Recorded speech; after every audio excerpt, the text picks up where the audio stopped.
Hello, everyone. My name is Ruby Bhandari, and I am the owner and designer of Silk Threads right here in Dallas, Texas. We specialize in bridal wear, menswear, Indian ethnic wear, and Indo-western clothing. And we are celebrating 30 years in this business right here in Dallas, Texas. So we're very excited.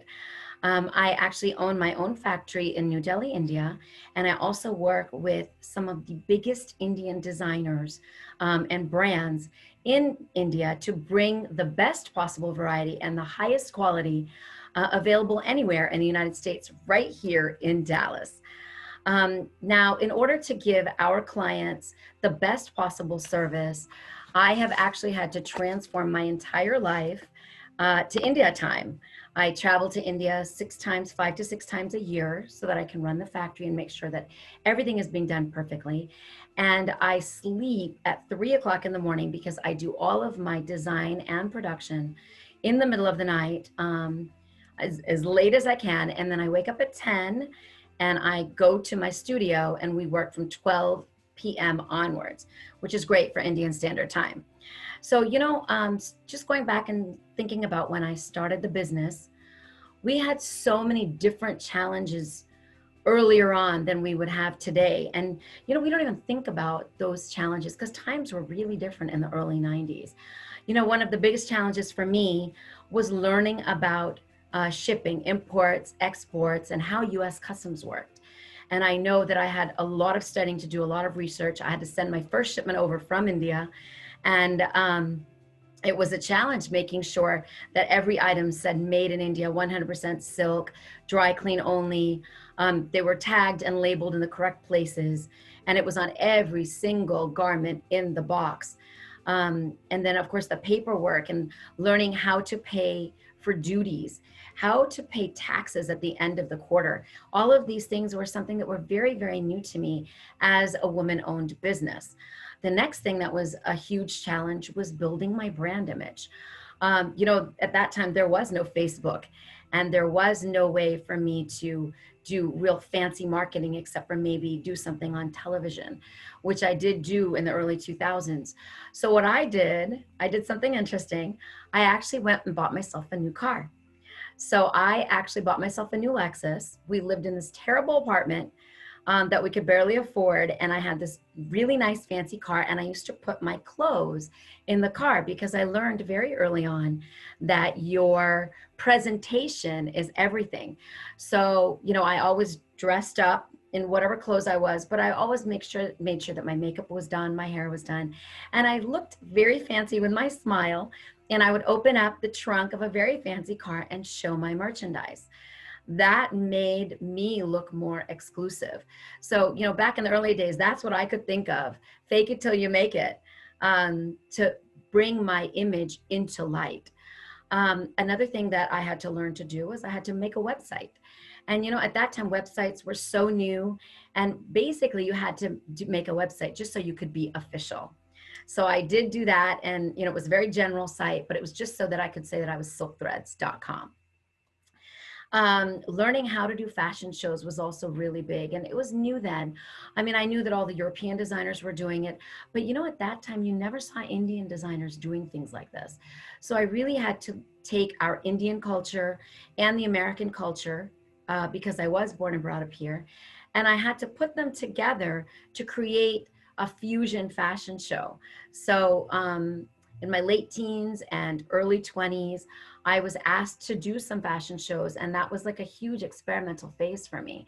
Today, people just look at fashion shows and they know how to do them. It's like just like a second common sense for people in the fashion industry or just for any women.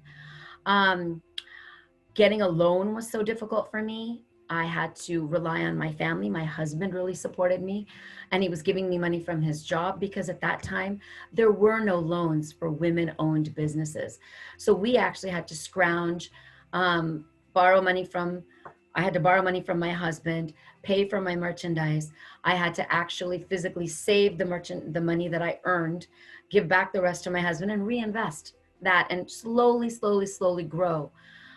Today, of course, things have changed, but that was a huge challenge in the 90s. And then, the last thing that I can think of that was a really big challenge for me was gaining new business. It was just by doing these little fashion shows and selling merchandise or making something for somebody and hoping that they'll tell 10 more people where they got it from. And of course, today, word of mouth is huge in business, and it will always remain, because that is the biggest way that people know that you did a good job. And that is the biggest endorsement that you can get.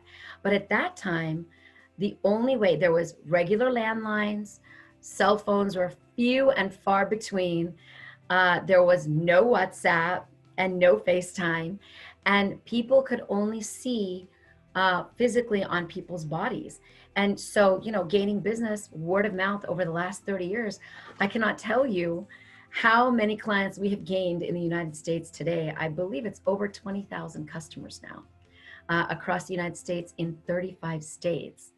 So now, coming back to now, everything has changed with the invention of Facebook, Instagram, LinkedIn, and of course, WhatsApp and FaceTime. We have all had to learn to run our social media outlets to spread our brand across the globe. Now people will Google us to see what kind of ratings we have, what other people's opinions are of us, to get our location, and to see example pictures of our product. Being from a totally different generation, that was a huge challenge for me, because I was physically going to India, doing beautiful photo shoots and printing, getting catalogs printed and shipping the catalogs from India, high quality catalogs. And then along with catalogs, we were also mailing out postcards to let people know that we're on sale or we have new merchandise, to send them our physical address. Now with Google and Facebook, all of that is over. I can't remember the last time I licked a stamp and I put it on a postcard. So, that is just such a huge change for all of us. Competition has also increased, not only in the Indian sector, but in all businesses, just because as long as you understand social media and everything that's internet based, there's almost zero barrier to entry, because spreading the word or marketing has become so inexpensive due to all these social media outlets, and it's become so much easier. It's not like in the early 2000s. I remember that I had to actually sponsor events like the Z Awards or the Sony Awards. I was sponsoring them across the globe, paying thousands and thousands and thousands of dollars just so that my commercial could be on that show for 30 seconds and maybe 10 times in the whole 2-hour show. So now those thousands and thousands of dollars go a much longer way. They go a much longer way in paying for ads or boosting posts on your social media. So, most of us, when we're discussing iPhones, Androids, any kind of iPads, all of us are kind of joking around and saying that our children know more than we do. So we have to ask them to download these apps for us, show us how to use them. And I'll tell you that I was actually saying that until the beginning of this year. And I was doing that. My children, every time I needed an app, I would hand my iPhone over to my kids and I'll say, can you please go to the App Store and can you download TikTok, or can you download my Instagram, or can you download House Party for me, or Zoom? Now, everything has changed. It was originally predicted that it would take no more than 3 to 4 years for the entire world to become digitized and totally in line with a new way of running our businesses. They said 3 to 4 years, and I believe that. All of us from our generation, because we're not millennials, yes, we needed 3 or 4 years. So they were saying that by 2024, the whole world would be digitized. But you know what happened? COVID-19. When COVID hit, everything changed. And that 3 to 4 years, what they were thinking would happen in 3 to 4 years, happened in a span of 10 to 11 weeks. 10 to 11 weeks. Work patterns changed automatically. People were forced to work from home. They were in their mobile offices, ourselves included. We're fashion designers with a studio. We have an actual retail brick and mortar space, and we were forced to work from home. And we were coming into the studio just to take pictures or to get more information or to pick up our files and go right back home and work from home. Factories had to become more efficient once they opened because of the social distancing requirements. So many people can't go to work at the same time. In our factory, we are working at 10%. 10% of the people that usually work in the factory are there right now. We usually have 55 people in the factory. We have 5 people in the factory now. And I'll tell you that their production, their input is 3 times more, because now that the demand is increasing for bridal wear, for fusion wear, they have to still produce, and they have to produce on time. So now factories are finding ways. We are WhatsApping and actually doing the embroideries on WhatsApp. Everybody is multitasking, and every factory around the world is working the same way, where we're becoming more efficient. And that is actually hedging the costs. The cost of having so many people as labor prices go up. Labor costing is increasing at a phenomenal rate. So less labor and more input so that we can stay in business. Now that, you know, all this is happening, our only outlet for advertising is the internet and social media. So, you know, what have we done at Silk Threads? That's the big question, is what are we doing at Silk Threads? So I and my staff have learned everything possible about social media, these social media outlets and how to run them. I can finally run my own Instagram. I know how to post something. I know the actual times to post. I know what content to put on. I know the format for Instagram. Then we have Facebook. We were already doing very, very well on Facebook, but you know what? People were on it more and more, and you have to see the age groups that are on Facebook, age group that's on Instagram. I even am on TikTok now, and I'm making TikTok videos with fashion. So, I mean, TikTok videos I've seen with fashion, with outdoor sports. I've seen it with so many other kinds of businesses, because now TikToks are so entertaining to people who are 35 and younger. And of course, those are our new, the new Z-Gen that's coming in, and that is going to start spending very, very soon. And they have been trained now to buy digitally, but their attention span is so less that they have to actually you have to grab their attention, and they have to actually want your product in 15 seconds, hence TikTok. So with all of these things, we started a podcast show called Design Your Life by Ruby Bhandari, where we are addressing everyday issues to help and guide people and create more positivity. So we give health and beauty and fashion advice. We talk about mental issues, kids' school, how to run your life. We're telling you how to dress, what's appropriate, and we're trying to keep everyone up to date. Now, this was important for us to keep in touch with my audience and to let them know that Ruby Bhandari cares. And we're going to get them through this, and we're all in this together. You know, the more that you bond with your audience, the more they're going to trust you. And people always go to the ones that they like, know, and trust. These are very important. For a fashion designer, people will come to me if they like me, they know me, and they trust my knowledge. So I have now learned to make the TikToks for the slightly younger crowd.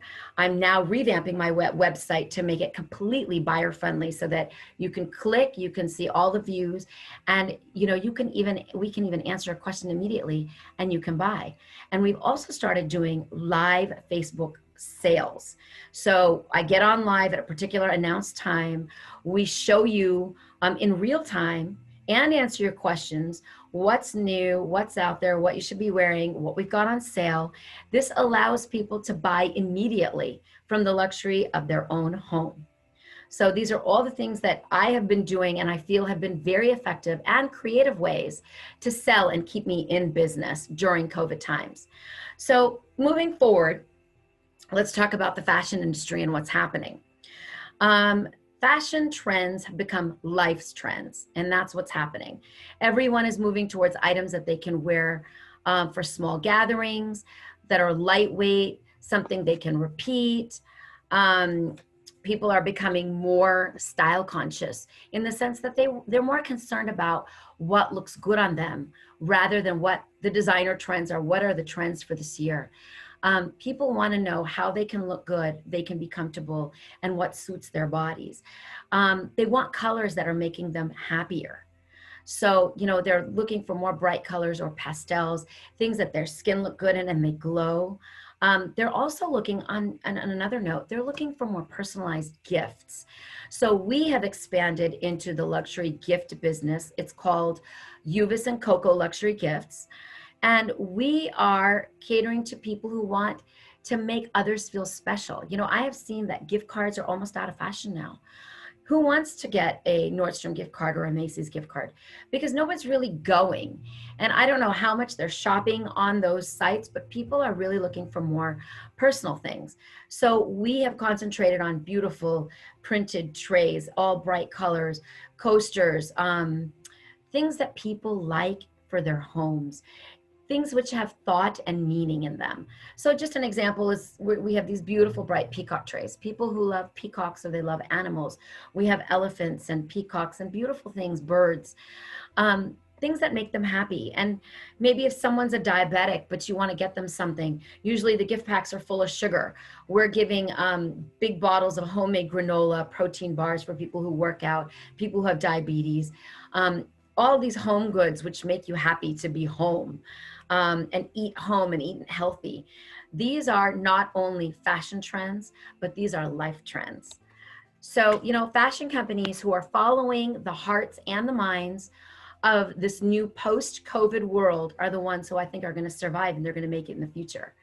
I want to thank all of you for listening, and I am available now or anytime for questions.